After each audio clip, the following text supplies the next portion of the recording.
In this hands-on lesson, we're going to create an encryption key using the AWS Key Management Service.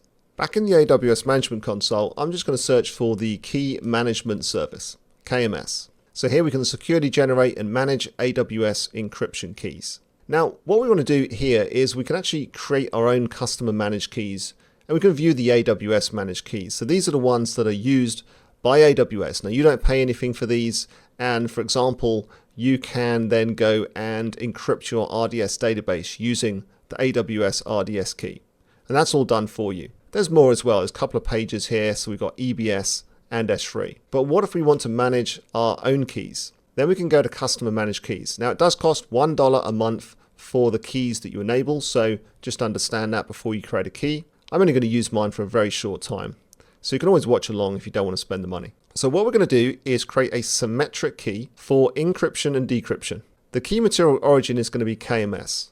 Now you can import external key material as well. So that can be from an external key management system outside of AWS. But I'm happy for the key material to be generated by KMS itself. Alternatively, there's Cloud HSM as well, which is a private key store within AWS that's essentially dedicated for you, or external key stores. This is going to be a single region key. I don't need to use it in another region. And we're in North Virginia. I'm going to click on Next, give it an alias. I'm going to call this my-S3-KMS-key.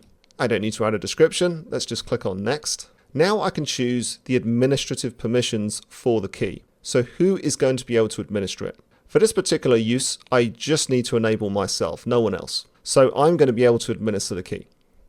On this page, we need to define the key usage permissions. So on the previous page, it was the administrative permissions. Now it's about who is able to use the key for encryption and decryption. Now I can specify my own user account here, but we do actually need to specify the S3 service principal as well. And we're going to do that another way in a moment. So let's click on Next. And now we can see the key policy that's generated. Okay, so quite a detailed policy here. We can see the IAM user permissions.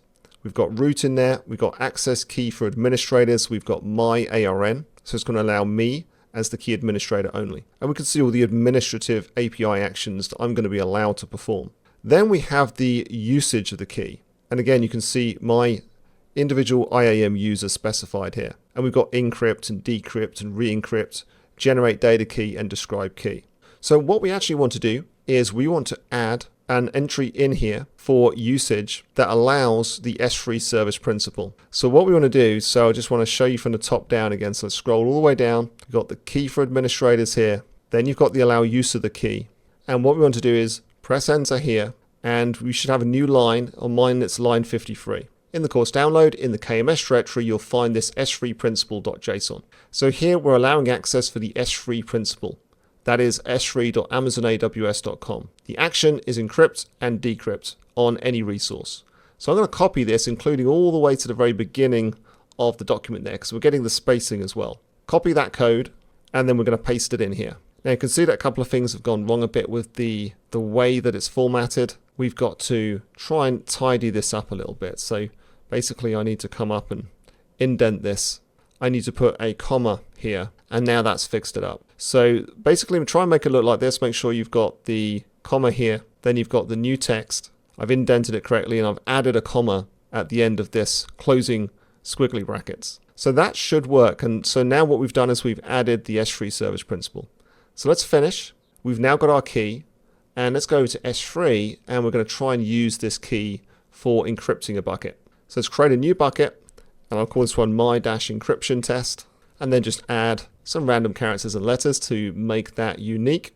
Scroll down a little way, and what we want to do here is we're going to change from the encryption key type being Amazon S3 to AWS KMS. And then we need to choose from our own KMS keys, and we've got the key here, my S3 KMS key. So I'm going to use that one and then create the bucket.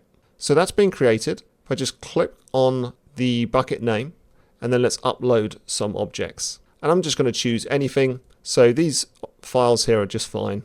Let's just upload these YAML files. They've been uploaded successfully. If I choose one of these objects and scroll down a little way, and we've got server-side encryption settings, KMS. And so That has all worked successfully. We know that our objects are now being encrypted with the key that we just created. So that's really it for this demonstration. That's how we create an encryption key. And I've finished with this particular exercise. So what I'm going to do with this key, as I mentioned, you do pay $1 a month for these. So I'm going to disable it. Disable it can happen immediately. Disabling it means that you can no longer use that key in cryptographic operations. So for example, if I go back to my bucket here, and let's just select one of these objects and then try and download it. And it's going to try and decrypt it. And it says KMS disabled exception. So we know that our KMS key is no longer working. I could easily come back in, enable it again, and then come back and let's try and download that object. And now it works successfully. So disabling the key means that it can't be used. Now what we also want to do in this case is get rid of the key. So we actually have to schedule it for deletion. So select your key, schedule for deletion, and there's a waiting period. The minimum is 7 days. And then confirm. The reason for this is so that you don't accidentally delete a key and then say, oh, I just realized that there's a bunch of data that I forgot about that was encrypted with that key, because once it's deleted, it's gone forever. And you'll never be able to recover that data. There's just no way. So in this case, it gives you several days to notice, and I recommend in that period that you disable the key so that if you find that you have any issues downloading data, retrieving and decrypting data, then you'll know that it's potentially this key and you can go and troubleshoot and make sure that you decrypt that data before you actually delete it. So in this case, it's just going to automatically delete the key after 7 days. So let's schedule that deletion, and that's it for this lesson.